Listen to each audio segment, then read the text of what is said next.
Hello everybody and welcome to episode 3 of my edTPA series.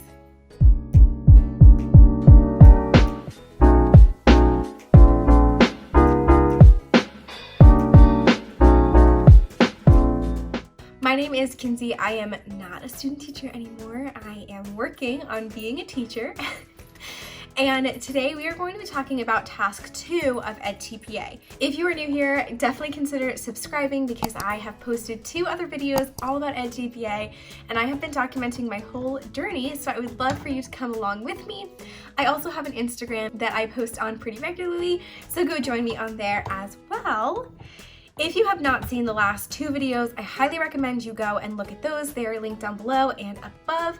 Those will help you understand a little bit more about what we're talking about today because it goes over prepping for edTPA, task 1, and then today we're talking about task 2. Alright, you guys, let's jump right into task 2. This, in my opinion, was the easiest task out of the 3.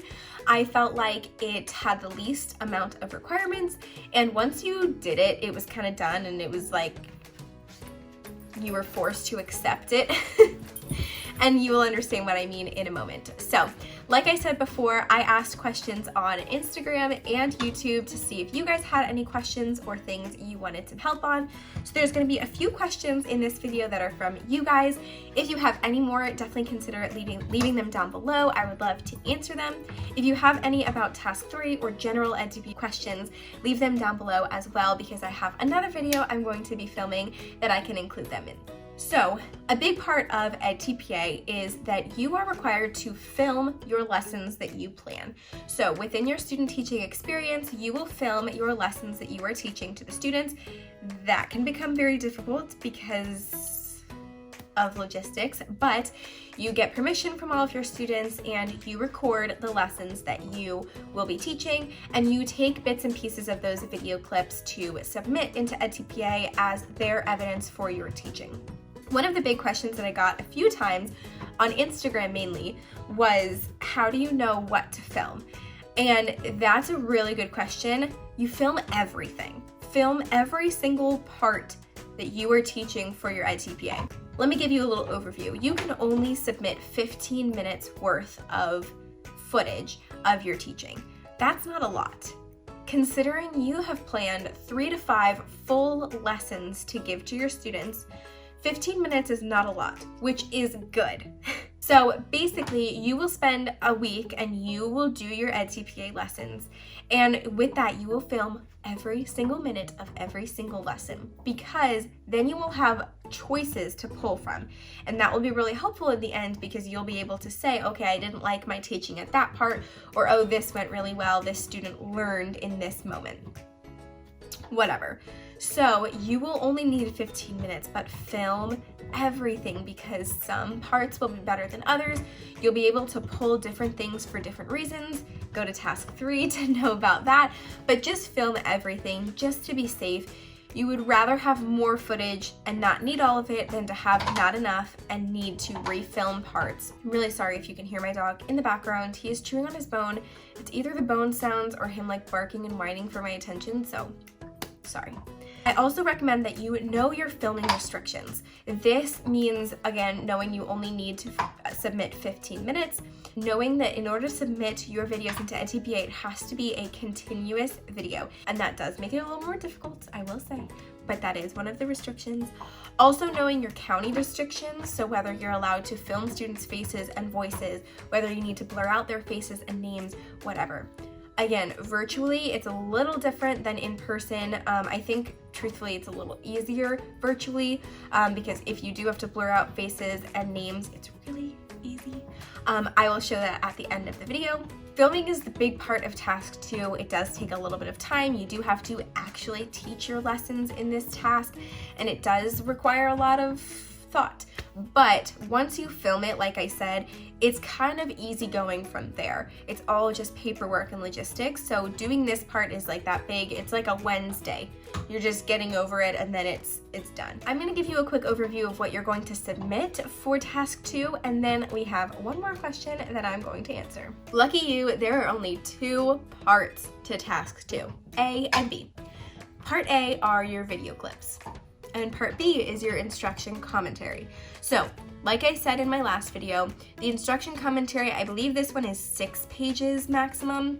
If you would like me to go through all of the prompts for all of the task commentaries, let me know down below. I will definitely consider doing that in the future. Since this video is more of just like a general overview, I didn't want to like overwhelm you with all of that info, but 6 pages, pretty simple, answer the questions, take your time.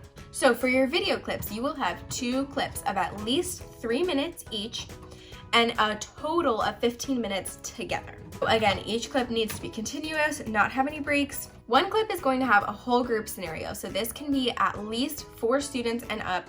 Whoever you have permission to film from, you should do your whole class. Then your small group clip is your second clip, or whichever, and that clip will have however many students you want in it to be your small group. Just keep this in mind when you're planning your lessons, when you really want to have a really good small group time, when you really want to have a good whole group time where you can really know that those are kind of the clips you're going for. When you're teaching this, keep in mind the things that you learn about task 3 in my next video.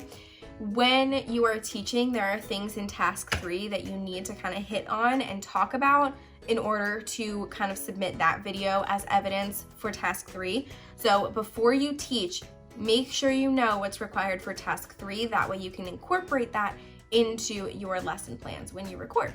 That's that. That's task 2. That's all I have to say. Task 2 is super straightforward, nothing crazy.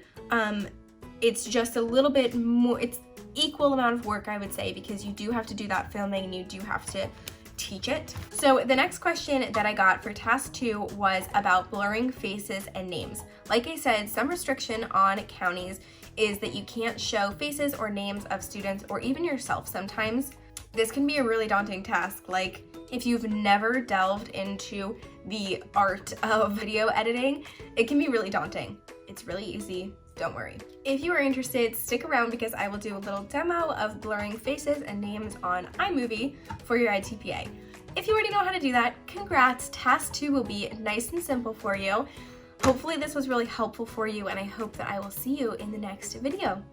Let's get into the demo.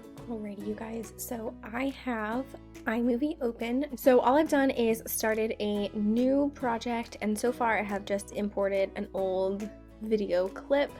So I'm just going to really quickly show you how to import in case you are totally new to this.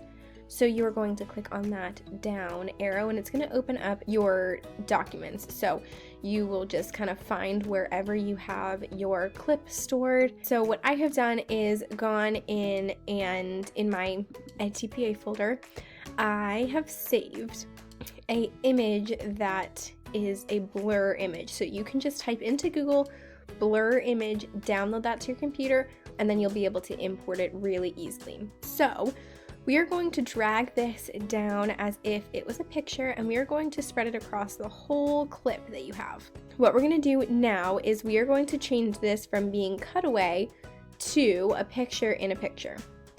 And the biggest thing that we have to do for this, because this picture is so long, we need to go in and we need to crop it so that it fills the whole thing. So we just went to fit. That way it goes the whole picture instead of just the square that they think you want. So when you exit out of it, now you see I have my big long square. So what we're gonna do is I'm gonna kind of act like this. I don't even know what this clip is, but basically we're gonna act like this is what we are using for our assignment. So usually with Zoom and Google Meets, a name will be down in the corner that you will have to cover up. So you will just be able to go ahead and drag this. You might have to double click down here to let it know you want to be working with this. And you're just going to be able to drag it wherever you want. So that would cover up a name down there the whole time. But sometimes things change, right? The frame changes or whatever. And so what I did is I would click where I want it to change, and then you can do Command B if you were on a Mac or Control B if you are on anything else. And that will break apart our two separate things. Right now they're still exactly the same, but we can change that. So now for this next part, if the name changed to being up here, I could change it there. A big thing, like if students have like a poster with your school name on it, you can kind of really cover up something, you know, wherever you need. And then this will be the same for faces. So if you had a face that you really needed to cover up, you could change it to be a square again and cover up the face. So the only difficult part about this is that it will not move with your object. So you need to make sure that your object is either staying very still or that you are very careful about where everything goes to make it work for you. The other thing I do want to add is that when you are doing this, there might be multiple things that you want to cover up, right? If you have a name in the corner and then a poster that you want to cover up in the back, or a name and a face at the same time, with iMovie, what you're going to have to do is, save it like this with your spot in one place, export that and save it as a full video to your computer, and then restart the system again by importing your current video that you just finished and then the blur picture, and you're going to do the same thing and just make it so that there are 2 blur images in 2 different places. Unfortunately, you're not able to add more than 1 image to a video clip in iMovie. Maybe if you had a fancier program, you could, but I do not. Again, remember, you cannot splice your footage, meaning like you couldn't cut out a section of this video. I can make it shorter and longer on the ends to incorporate more or less, but you cannot cut out from the middle. So just keep that in mind, and iMovie is your friend when you're doing this. It's pretty user-friendly. It makes sense to me. This is what I edit my YouTube videos on as well. But if you have any more questions, just let me know down below and I would be happy to help you. I hope that you guys are able to do this without any stress, and I hope that this video and demo was helpful for you. So thank you so much for sticking around for this demo, and I will see you in the next one. Just keep teaching.